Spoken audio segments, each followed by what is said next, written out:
Japan's bullet train, the world's first high-speed railway. Still the most technologically advanced in the world. In its life, it's shifted the equivalent of the entire population of the Earth at nearly 300 kilometers an hour. The Japanese high-speed train is very different from a normal train. You don't just add a more powerful locomotive. It doesn't even have a locomotive in the traditional sense. A normal train can't stand the stresses of high speeds. You need to redesign it. In fact, along the way, you'll need to reinvent the wheel. And that called for some surprising engineering connections. The bullet train wouldn't have been possible without Ancient chariot racing. Oh, my God! Yeah, eat your heart out, Ben-Hur. A crowbar. A medieval clock. Oh, that really is moving. The stopping's going to be uncomfortable, obviously. A 19th century luxury car. My wheels on my train just can't get enough grip to get me moving. And the electric telegraph. Any sign of an earthquake? Yeah, there's something coming down. Right.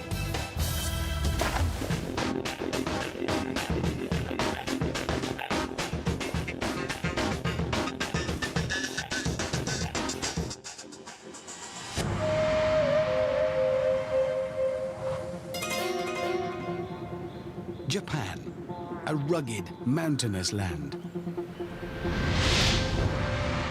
Most of the population is squeezed into some of the largest cities on the planet.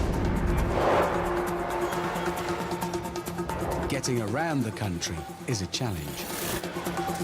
Space for roads is restricted, and to move all the travelers by air, 3 jumbo jets would have to take off every 5 minutes. So the Japanese chose the train for mass transport. They transformed the humble train into an iconic and sophisticated engineering marvel.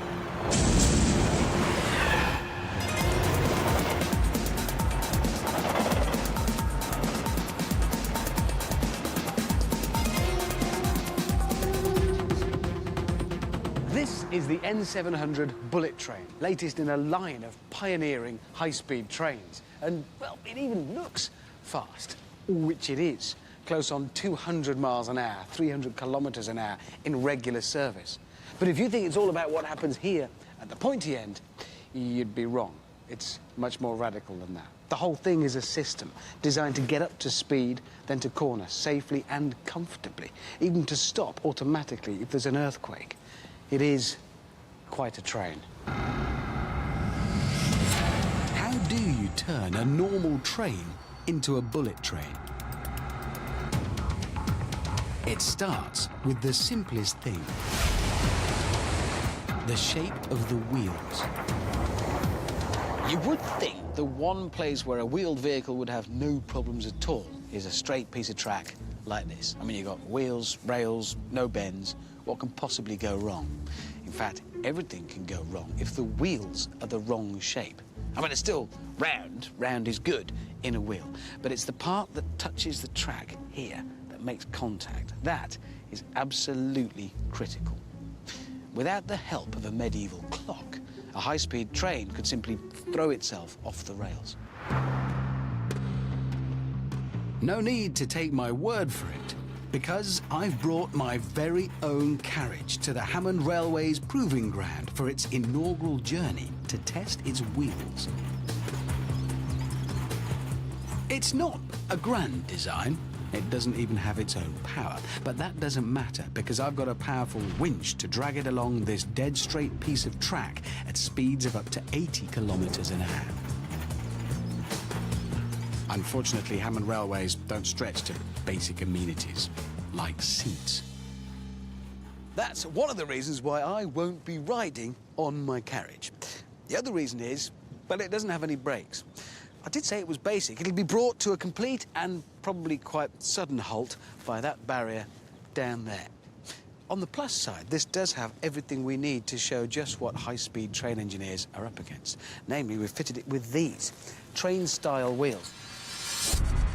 They're exaggerated, yes, but just like real train wheels, they're conical, angled where they rest on the track. They might look pretty odd, but according to Paul Allen, an expert in wheel dynamics, they'll show clearly what happens to real trains travelling at speed. Finally, Hammond Rail is offering a feature never before seen on trains: basketballs on poles. They'll show how the carriage moves. He's revving his V8 muscle car from 1970s. There he goes.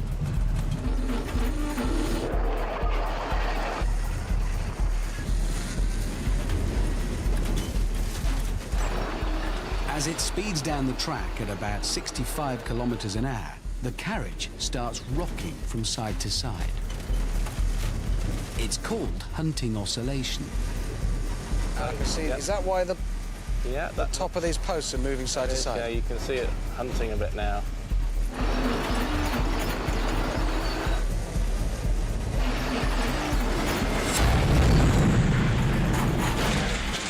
That's not gone at all well for it, has it? That's a bad thing. The kind of thing you need to avoid in a real train. And this isn't just a problem for Hammond Rail. Real trains have derailed on straight track, and the repeated sideways movement can also damage the track itself, like this one in Germany. Wobbling along a dead straight track is the fault of those cone-shaped wheels. So they don't seem like such a good idea. Why aren't they flat? The problem with flat wheels is we need to get round a curve. Yeah.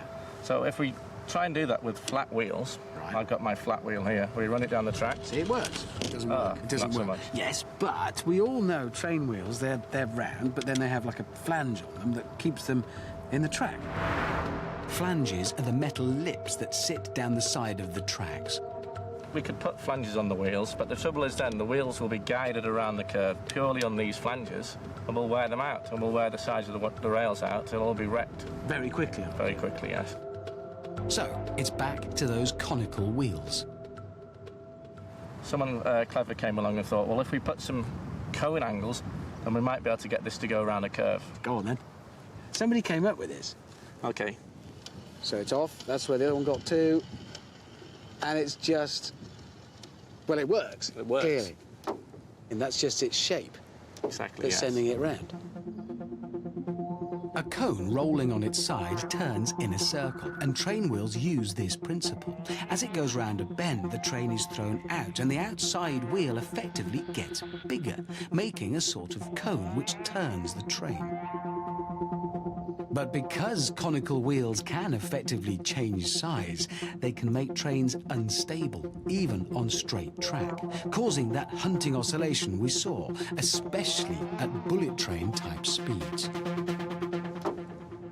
The solution is an engineering compromise. So what we try and do is we get just the right amount of cone angle to get us around the curves we need to get round, but no more than that. So there will be an optimum amount of slope, cone, Yes.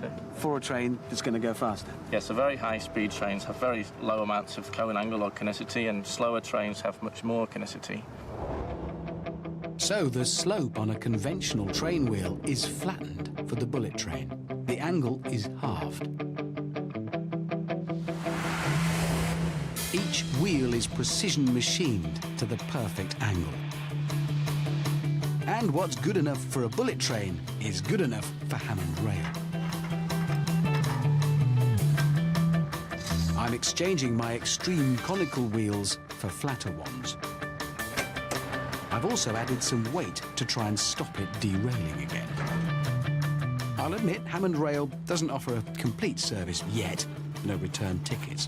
You have to push yourself back to the station. Inconvenient, but cheap. Here he goes.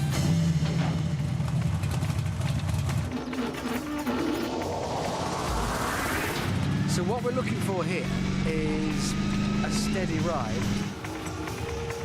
Nice ride. No hunting. That's perfectly happy. That is going quick, actually.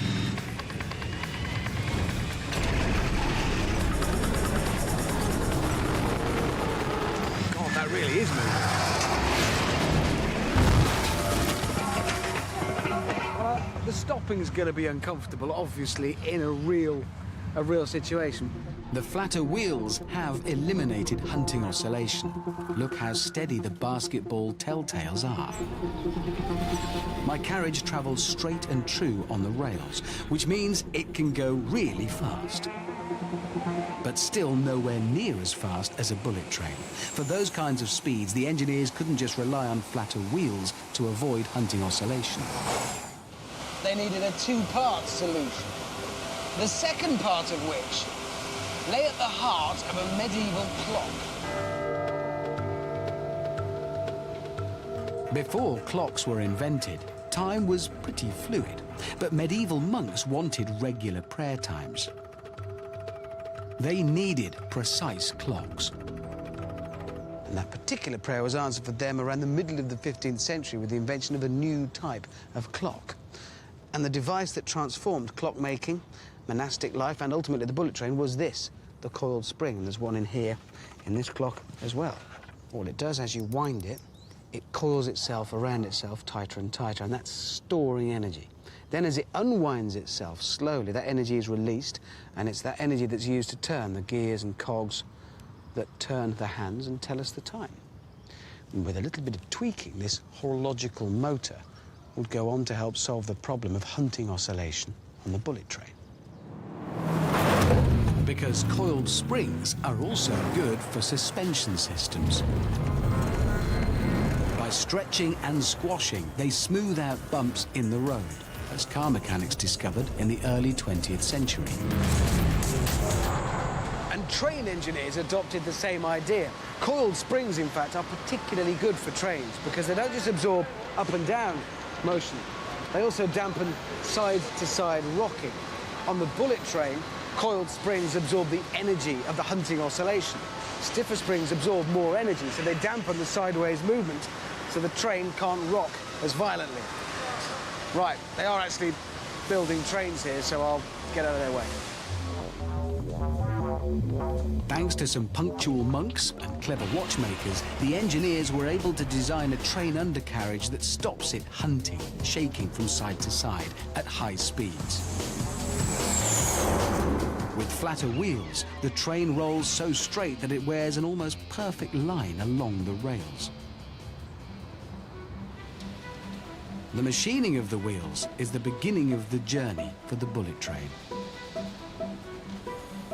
Engineers assemble them starting with those wheels. They're attached to axles. The coiled springs are fitted. I'm fascinated to see how basic some of the engineering is, though on a huge scale. Well, I've done kind of some of the jobs they're doing, but only on a small scale with maybe a motorbike. But look at the brakes when I get the pads and the calipers over the sides of the wheels with the discs integrated into the wheels. Sorry, I'm just really enjoying this. Once the final bits of undercarriage are lowered onto the axles, the main body of the train is added above it. It ends up like this, a brand new bullet train. And once built, it's ready to take its first high-speed journey.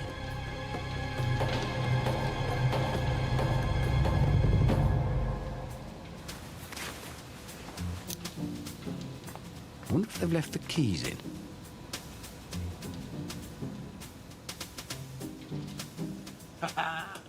Here it is, the business end. I'm guessing flat out. At what, close to 200 miles an hour, 300 kilometers an hour.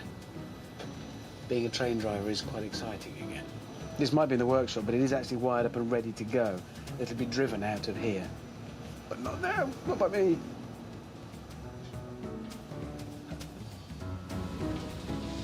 Probably just as well they didn't leave the keys. But what happens when you do switch the train on? To move at all, let alone reach breakneck speeds, the bullet train needs power. And it gets all the power it needs in the form of electricity from overhead lines. The connection between the wire and the train is this device along here, the pantograph. So electricity flows in through those few square centimeters where it touches the wire, and from there, down into the train. To feed enough power, engineers faced a choice between a faster or a bigger electrical flow, stepping up the voltage or boosting the current. In a lab that looks more like the set of a sci-fi movie, Manchester University professor Ian Cotton shows the demands big currents make. So, Ian, talk me through this. I'm guessing current is going to go around there somewhere. Yeah, so we have a transformer from the mains, and in this loop we get a high current. All right. Well, fire it up then. Is it working now? It will do. You'll see the numbers on the ammeter go up, so that means we're getting more current flowing through the loop. So this is the quantity of amps flying through here. Oh, hang on, look already. This wire is getting hot. What's happening? High amps of big current overload the thin wire. It heats it up to the point of complete failure. So if you have very, very high currents, you need to use a very big piece of metal to let the current flow. So for our train, we'd need much bigger than this. Absolutely. It would be very, very big and very, very heavy. To carry enough current for the bullet train, the overhead wires would have to be huge, thicker than a man's arm, and enormously expensive. Totally impractical for train lines that run for hundreds of kilometers. The only other way to give the train the juice it needs was to up the flow, the voltage. Train lines usually carry 1,500 or 3,000 volts, nowhere near enough for a bullet train, so the engineers increased it to 25,000 volts. But with such a gigantic voltage, any break in the circuit between the wire and pantograph can be catastrophic. The pantograph has not just one job, really, to maintain that contact with the wire overhead. But it is quite an important job, because lose that contact and you lose power, which would be inconvenient. Worse, you might damage the train. If the pantograph loses contact, it causes an arc. In the safety of a high-voltage lab, an arc looks very pretty. Woo! So what are we seeing here? So this is something called a Jacob's ladder, and we're making a high voltage arc which is travelling up. Arcing happens when there's a break in a high-voltage circuit. In the Jacob's ladder, there's a gap in the circuit between the two poles. The voltage is so high that it turns the gap into plasma, superheated air. And plasma is very hot, close to 10,000 degrees C, making arcs very dangerous indeed. That's arcing that we're looking at. Exactly, so that's what would happen if the pantograph moved away from the actual wire. Arcing does happen on normal trains. Here, icy overhead wires are breaking the circuit. But the higher the voltage, the more arcing is a problem. In this demonstration, I'm going to play the pantograph to see what happens to my paper train when the connection is broken. So this is a demonstration of the potential bad side of high voltage. Yeah, so the copper bar is at high voltage, and if Yeah. you touch that pole to it and move it away, you'll make a high voltage arc. Okay. There we go. But when it gets near to things... Aha! Yeah, straight away that's... Do you know, I can see the downside there. What's happened is it's set fire to my train quite badly. Okay, so it's no surprise that the plasma arc ignites a paper train, but it can also damage a real train and its overhead wires.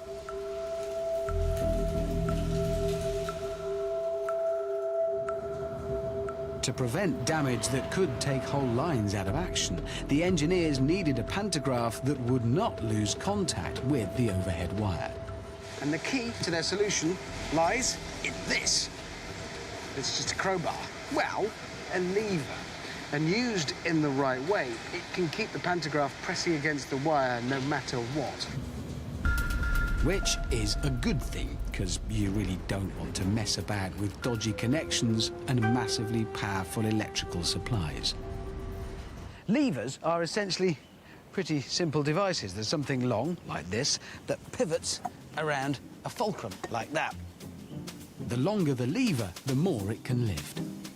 So, to move something heavy like this anvil, I'm going to need a longer lever. Yeah, that should do the job. in place, and, well, that's easy. It was the Greek scientist Archimedes who first worked out the significance of the distance between fulcrum and where the force acts on a lever. He reckoned, rather famously, that with a long enough lever, he could move the Earth, though he would, of course, have needed somewhere to stand to do it. The bullet train's unique pantograph acts like a lever too. A spring pulls the pantograph up. If the spring contracts, it pulls with less force. To compensate, a cunning mechanism automatically lengthens a lever, increasing the force. The whole thing is a compensatory mechanism, and the result is a constant pressure against that wire. And so far, they've been able to keep the train supplied with high-voltage power without frying the pantographs. With power on board, the engineers faced their next challenge. How to convert the power to speed. And in particular, how to make a train fast from a standing start. It needs the right balance of power and grip. Making something fast isn't just about making it more powerful. You need to consider its weight too. Light is good. That's why they don't make fast cars out of lead, you may have noticed. But here's the thing. You can make something too light. If a vehicle's too light, it can't grip the ground enough to get traction, which is how things like cars and trains turn engine power into movement. Without traction, you're not going anywhere, no matter how big your engine. To demonstrate, I've created my own train and a very slippery track for it to run on.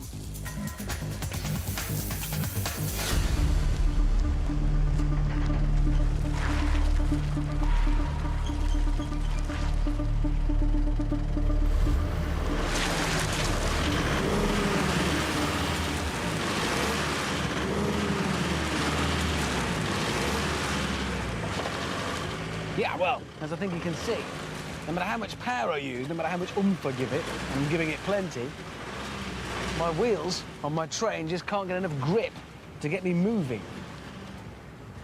In fact, sometimes the more power I use, the worse it gets. My train doesn't have good traction because it's too light to grip properly. Of course, real trains don't run on skid pans, but they too can suffer from not having enough traction. One way to improve traction is to increase weight, especially if the added weight is over the driven wheels, which in the case of this pickup is the rear wheels here at the back, all of which means that lot needs to go in there. So carry on, I'll be here. Isn't it great when everyone pulls together? Team effort. There we go. The last bag in place. I did all of that there. Those bags then, the weight right over the driven wheels at the back of the truck. Time to test it. We have added about half a ton above the rear axle.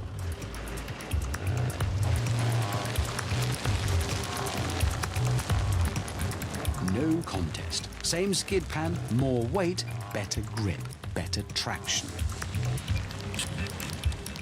But the last thing you want to do to a train designed for speed is add weight.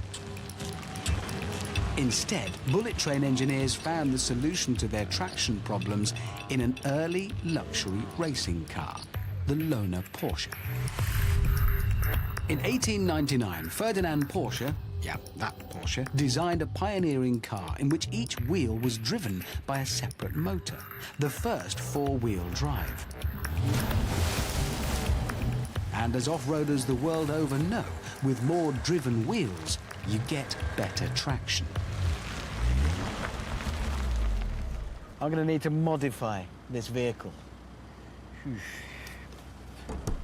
Right, that's done. This truck is now four-wheel drive. More wheels driving, it should grip. And it does. Making all four wheels driven means better traction without added weight.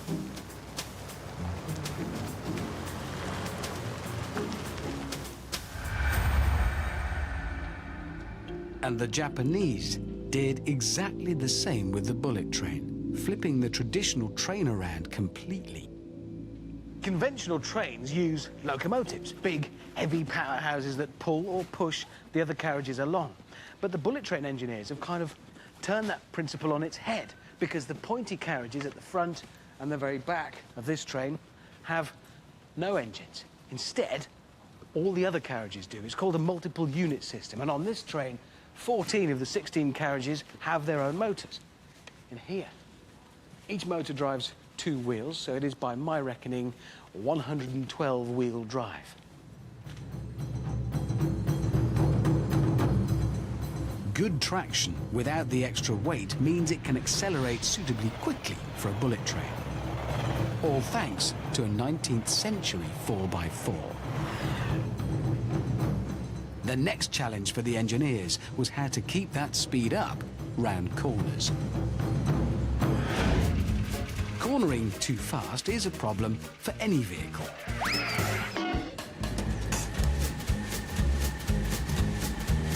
This is Dave. He and his motorcycle sidecar are going to be the guinea pigs in my new challenge.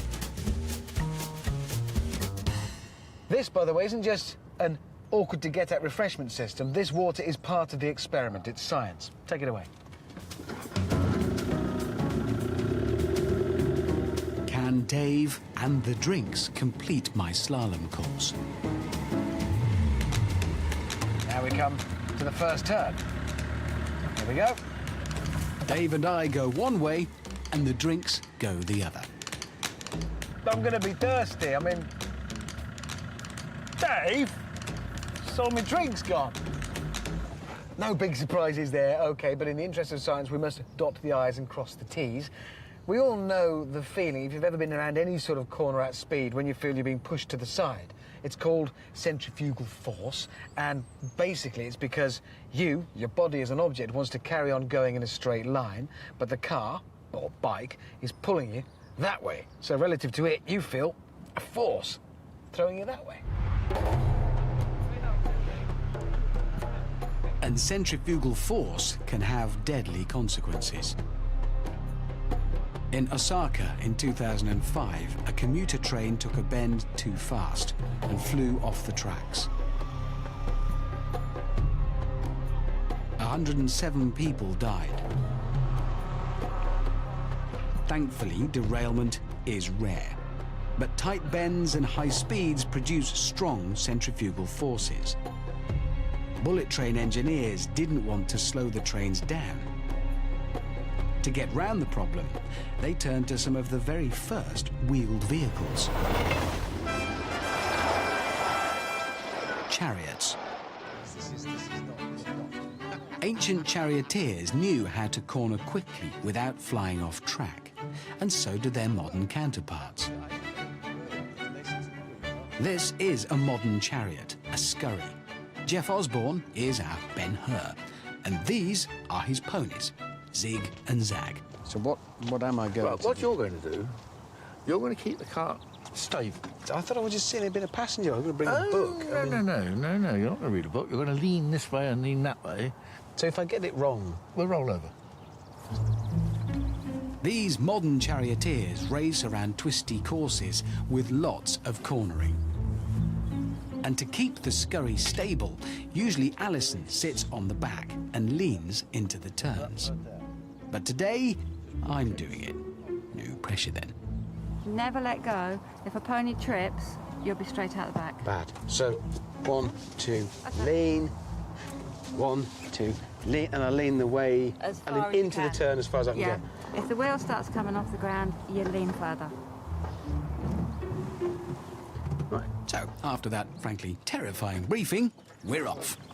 This is nice. I like this speed. This is fast enough.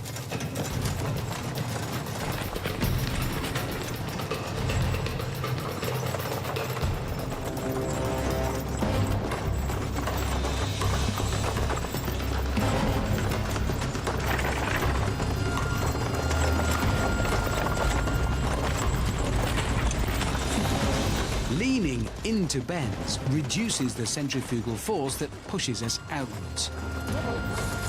This balances the carriage and allows zig and zag, like their ancient counterparts, to corner faster. It's a technique first recorded by ancient Greek author Homer in his epic account of the Trojan War, the Iliad. Ancient charioteers couldn't possibly have known about the Newtonian laws of inertia and centrifugal force. How could they? They hadn't been invented yet. But somehow they instinctively knew that leaning helps you turn faster. I'm sure it looks lovely, but it's really frightening. But what about my prototype mobile bar? To see if leaning is the key to success, I fired Dave and drafted in Frank. So, I am going to try this again. I am determined to crack my motorcycle mobile refreshment system solution. And I'm going to use this, which is a rather different motorcycle and sidecar outfit, because this one tilts. I'm ready, sir.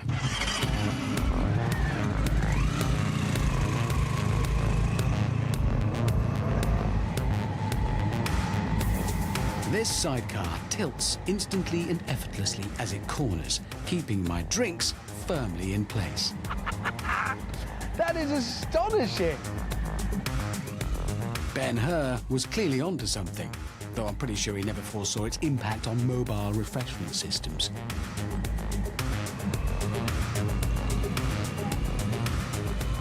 Science works! Who'd have thought? So, the more they lean, the less the force pushing outwards on sidecars, chariots, and trains. To make trains lean, tracks are banked, inclined into the bend. And that worked well for older, slower trains. But bullet trains are so fast, they need to lean even further into bends. Bullet train engineers didn't need to wait for reports from uncomfortable passengers to know that banking alone isn't enough. Every part of the bullet train experience is minutely tested, including cornering at high speed.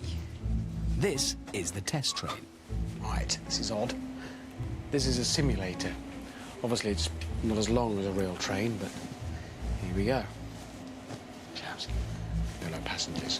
There. Let's see what happens.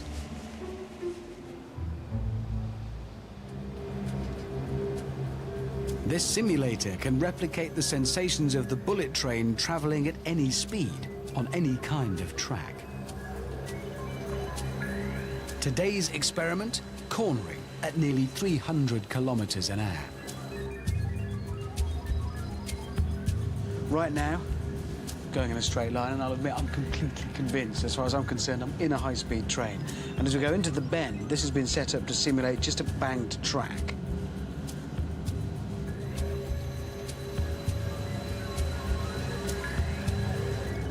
Oh, I think it's starting to, yeah, I can, oh, yes, straight away.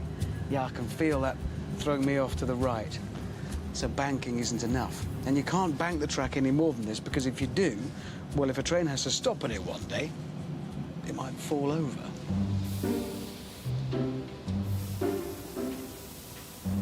Which is where Ben-Hur comes to the rescue. Computer-controlled airbags under each carriage make the entire bullet train lean. As it corners, each section of the N700, the latest bullet train, tilts independently at just the right time and by just the right amount. On a real bullet train, the effect is quite noticeable. Or, in fact, it isn't. And that's kind of the point, isn't it? Because right now, judging by the blur through the windows, we're doing the kind of speeds that present a bit of a problem for my tea if there weren't some controlled tilting taking place. In fact, I'm so confident I'm going topless. This would be potentially dangerous without a very clever train. And look at that, I mean, it's not going anywhere. I wonder if Ben-Hur was a tea or a coffee man. Nah, he was coffee, I'm sure of it. Thanks to ancient charioteers, bullet trains corner 20 kilometers an hour faster, keeping travelers right on time.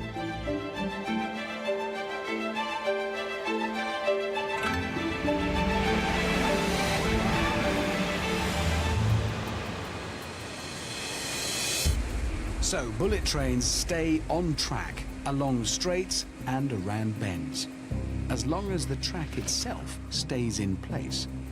But you can't bank on that here. All trains face a big problem in Japan. Earthquakes. This is one of the most earthquake-prone lands on the planet. And the problem could be much worse at higher speeds because trains and passengers could potentially suffer much greater impacts. Equipping their high-speed trains to stay on track through an earthquake would be a particular challenge for the engineers. Japan is struck by around 900 quakes a year. In 1995, a large shock destroyed the city of Kobe, killing more than 6,000 people. And every 100 years or so, Tokyo has been shaken by an even more devastating quake. And now they're braced for the next one, which on past form could happen anytime soon. Of course, the thing that really worries railway engineers is the same earthquakes that topple tall buildings and rip up roads can derail trains. So it's good to know that thanks to the electric telegraph, there is a system in place to protect passengers on the bullet train. And now I'm going to just read my earthquake instructions again, just to be sure. Seek shelter under a table. It's glass. No table's going to protect you if the train you're on is derailed at nearly 300 kilometers an hour. Engineers needed advance warning of earthquakes to slow the trains. So they designed the world's very first earthquake warning system. The idea was to alert engineers before a quake arrived. But in actual practice, this proves to be a problem. An earthquake warning system is really only as good as the tremor detectors or seismometers.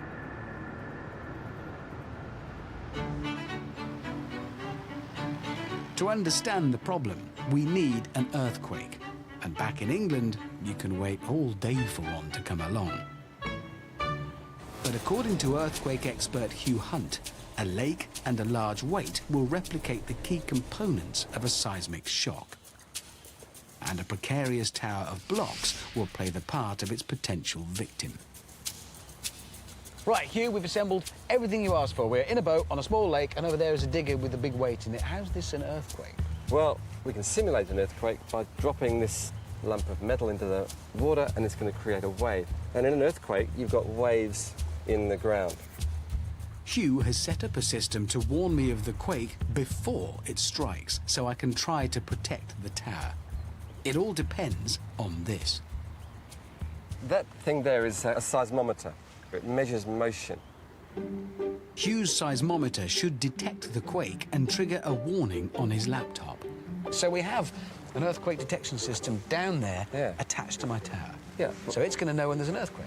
I'm going to use my earthquake detection system to tell you when you have to take action to protect the tower, right? So This is my earthquake That's the earthquake protection system. Okay, Richard, ready for an earthquake? Yeah, I am, yeah. Right, so I'm going to ignore the sound of a large weight dropping into the water 20 meters away from me. I won't move until Hugh's warning system detects the quake. Okay, earthquake, go.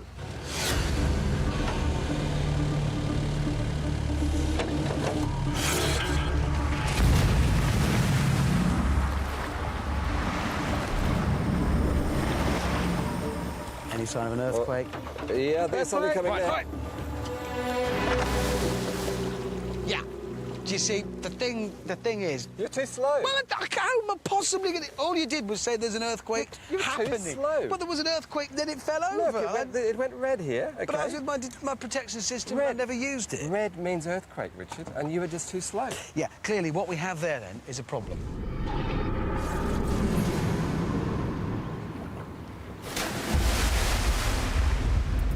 Hugh's system only detects an earthquake when it's arrived. Not much advance warning, not much good.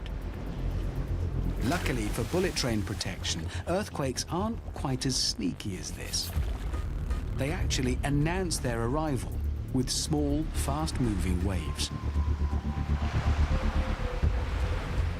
And what they discovered back in 100 and something years ago was that there's two waves, a primary wave, which they called the P wave, and a secondary wave, which they called the S wave. The slower S waves are the destructive ones that topple cities and floating towers. They're what Hughes' seismometer detected, but too late to be a useful warning. The key to advanced warning is to detect the faster P waves. But unfortunately, P waves are much smaller than S waves. You need a more sensitive seismometer. And for them, you need electromagnets, first used in the electric telegraph way back in 1837. This is a working model of a device that quite probably represents the very first use of electricity for, well, anything. And it's actually a machine used to communicate between railway stations. Central to it is electromagnetism. Behind the metal needles are coils of wire. Passing a current through a coil turns it into an electromagnet, which moves the needle. Reversing the current moves the needle in the opposite direction. If I pass a current through the coil, the needle moves. If I switch it and pass the current the other way, the polarity switches, the needle moves the other way. All they needed then was a map of letters, and you can point to them if I want to spell an H, or an I, or a K. If I want to do an E, point both needles. Hasn't got all the letters, there are only 20 on here, so it's an early form of texting. 150 years later, the electric telegraph has made way for mobiles and the internet, but electromagnets are still very useful. This isn't a telegraph machine, obviously it's a crane, quite a big one. But the important bit is at the business end there, because it's an electromagnet.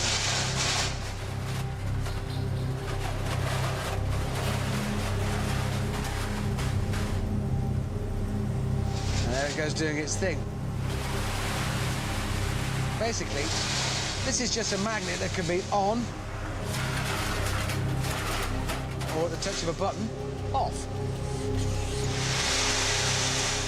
Suddenly it's no longer a magnet. But it isn't always that simple, because it can be a question of degree. It can be powerful or less powerful. You can vary this crane's lifting power. Small current, weak magnet, less lift.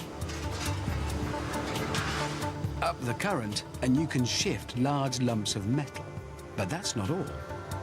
You can measure changes in electromagnetism very accurately, and knowing how much force is being used is the key to protecting the bullet train, and, I hope, my tower from earthquakes.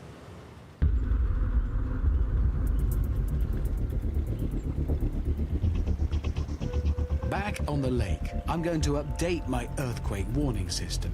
This time, sensor expert Sean Gosen is coming aboard with a sophisticated electromagnetic seismometer. So, Sean, you came aboard bringing with you your posher piece of kit. What essentially is the difference between... This is the real deal, isn't it? This is... Yes, it's much more sensitive. Sean's seismometer uses electromagnets to detect tiny movements, such as the pulses of P waves. So will you be able to detect these finer P waves that Hugh singularly failed to do? Well, Thanks, Richard. Well, your earthquake warning system consisted of saying there's an earthquake and everything's fallen over. Sean's seismometer is so sensitive it needs to be placed on the stable lake bed. OK, well, if everybody's in the right place, we'll give this a go. I promise not to look. I'll just wait until I get a warning from So Sean. we're both monitoring our system. Yeah. Are we ready for an earthquake? Go!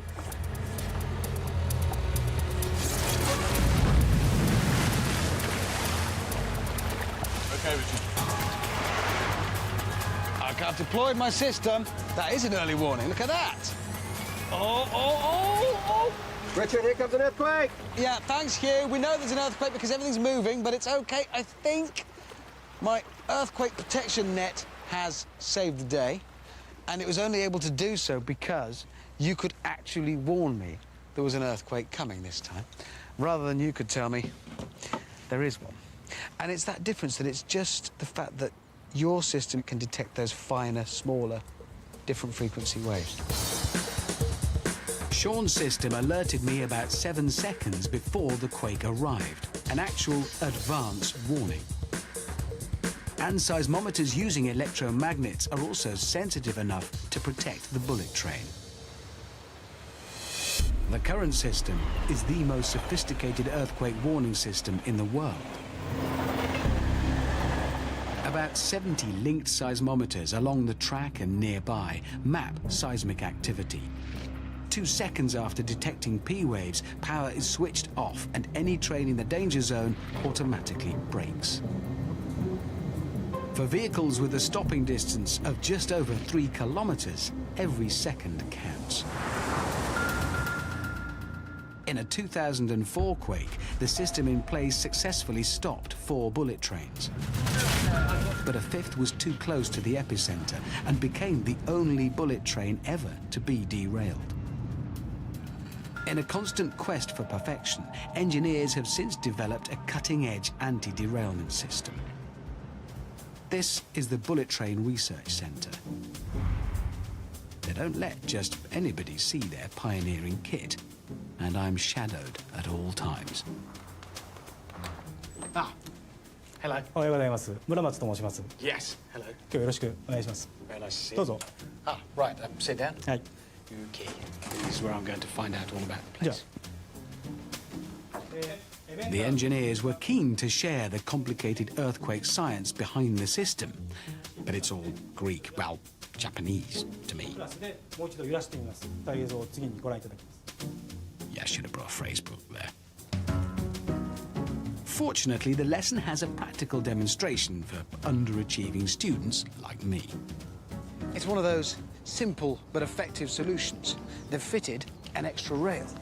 So in the event of a train being caught too close to the epicenter of an earthquake for the P-wave system to detect it and warn the driver in time to slow it down, this is here to keep everything on track. Even when the ground moves violently, the wheels are held in place by the extra rails. As with every part of the bullet train, it's been exhaustively tested. To find out if their idea worked, the engineers built themselves, well, it's a model train set. Admittedly, the track doesn't go very far, but then it is built for a very specific purpose. This is a 1/5 scale replica of the real thing. And it has a feature that probably most model railway enthusiasts don't have on their set at home, an earthquake simulator. The lip of the wheel sits between the 2 rails, so even the really violent tremors can't shake this train off track.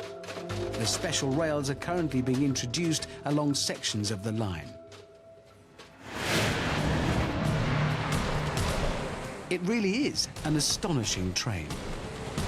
Fast, earthquake-proof, always on time, and beautiful too. Bullet train engineers have moved technology pioneered in Britain 200 years ago into the 21st century.